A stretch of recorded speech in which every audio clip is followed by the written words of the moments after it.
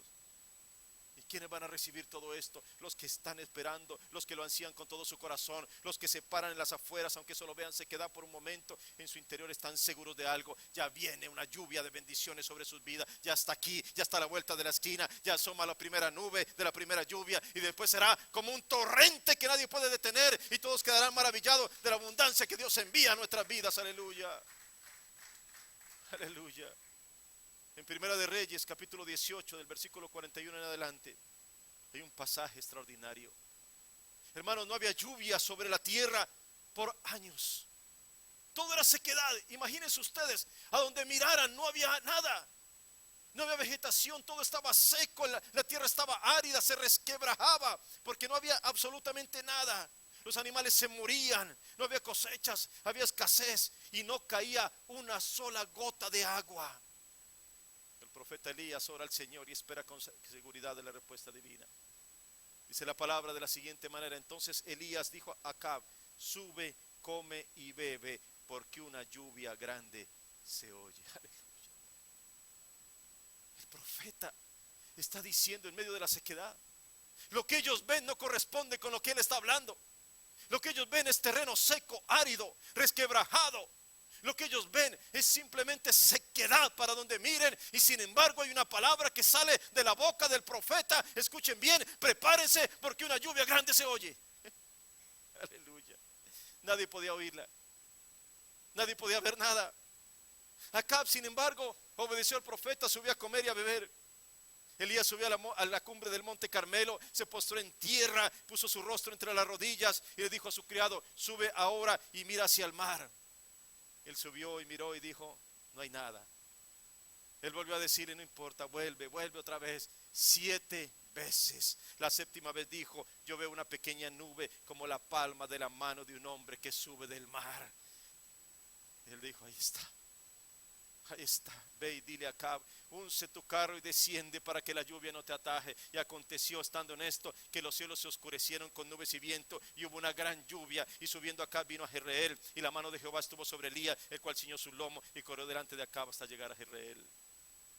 Escuchen, hermanos, Acab no podía ver la lluvia, el criado tampoco podía ver la lluvia, pero el profeta, sin ver, ya podía escuchar la lluvia que vendría. Hermanos, si aquí hay gente verdaderamente sedienta por Dios, yo creo firmemente que la lluvia también vendrá sobre nosotros en forma de bendiciones. Aleluya. El criado de Elías tuvo que ir 7 veces hasta el monte. Siempre volvía con la misma noticia: no veo nada, Señor, no veo nada. Elías le decía: no te preocupes, sigue buscando, sigue esperando. Él no tenía ninguna duda. Él oró que viniera la lluvia y sabía que Dios responde a los suyos. En la 7ª ocasión el criado viene con una noticia: Señor, no veo mucho, no veo nubes negras ni siquiera. Lo único que veo es una pequeñita nube, simplemente como la palma de una mano. Y él dice: ahí está la señal. Tenemos señal de los cielos. Tenemos respuestas divinas. Prepárense. Alisten la ropa de lluvia. Corran, porque no vienen unas pocas gotas, se aproxima un aguacero de bendiciones eternas. Ya tenemos una señal. Aleluya. Aleluya. Hermanos, Dios está viendo los corazones de aquellos que desean verdaderamente un avivamiento. Cuando Dios ve un solo corazón sediento, Él llega allí y otorga bendiciones y sacia el alma. Jesucristo le dijo a la mujer samaritana: si conocieras el don de Dios y quién es el que te dice dame de beber, tú le pedirías y Él te respondería de la siguiente manera: te daría agua viva. Y Jesús agrega: cualquiera que bebiere esta agua, hablando del pozo de Jacob, volverá a tener sed. Mas el que bebiera del agua que yo le daré no tendrá sed jamás, sino que el agua que yo le daré será en él una fuente de agua que salte para la vida eterna. Oh, hermano, ¿qué tiene Dios para darle a una humanidad sedienta? ¿Tiene Dios una respuesta para ti esta mañana? ¿Tiene Dios una palabra para ti, para tu vida esta mañana, para tu corazón? Es el Dios que nosotros tenemos, hermano. El mensaje del Señor sigue siendo el mismo de hace 2000 años y el mismo de hace casi 3000 años con el profeta Isaías. Tantas necesidades humanas, y a todas ellas Dios dice por medio del profeta: venid a las aguas, venid a la fuente del agua de la vida. Vengan. Hay vacíos y hay carencias, pero el Señor puede hoy colmar todo esto. A todos los sedientos, venid a las aguas, y los que no tienen dinero, venid y comprad y comed. Venid sin dinero y sin precio, vino y leche. Comprad. Buscad a Jehová mientras pueda ser hallado, dice la palabra. Llamadle en tanto que esté cercano. Deje limpio su camino y el hombre inicuo sus pensamientos, y vuelva hacia al Señor, el cual tendrá de él misericordia, y al Dios nuestro, el cual será amplio en perdonar. Aleluya. ¿Cuántos sedientos por Dios hay en este lugar, hermano? ¿Tienes sed de Dios? ¿Eres una persona sedienta del Señor? ¿Tiene de verdad tu alma una verdadera sed del Dios vivo? Juan Knox estaba en Inglaterra, estaba desesperado por la presencia de Dios, y un día clamó: Señor, dame a Escocia o me muero. Y el Señor respondió con un avivamiento en esa región que cambió el rumbo de la nación por mucho tiempo. Así son los sedientos por Dios. Así claman al Señor. ¿Has probado el agua viva de Dios? ¿Has probado el agua viva? David decía: una cosa he demandado al Señor, y esta buscaré, que esté yo en la casa del Señor todos los días de mi vida, para contemplar la hermosura del Señor y para inquirir en su santo templo. Mis queridos hermanos, el Señor está buscando esta mañana a aquellos que tienen una verdadera sed espiritual. Los encontrará aquí. Encontrará aquí gente así. No queremos más sequías para nuestras iglesias. No queremos más sequía para nuestra familia ni para nuestros ministerios. Necesitamos esta mañana una lluvia de bendiciones, la lluvia de la presencia del Dios vivo. Que todos sepan que venimos a un lugar como este y que hemos estado en su presencia y que tenemos algo del Dios vivo entre nosotros. Y el Señor anuncia lo siguiente: la sequía no es para siempre. Pregúntale a Abraham, que esperó 25 años por una promesa, y te diría: valió la pena esperar. Pregúntale a José, que estuvo mucho tiempo en la cárcel antes de llegar a ser el segundo del faraón.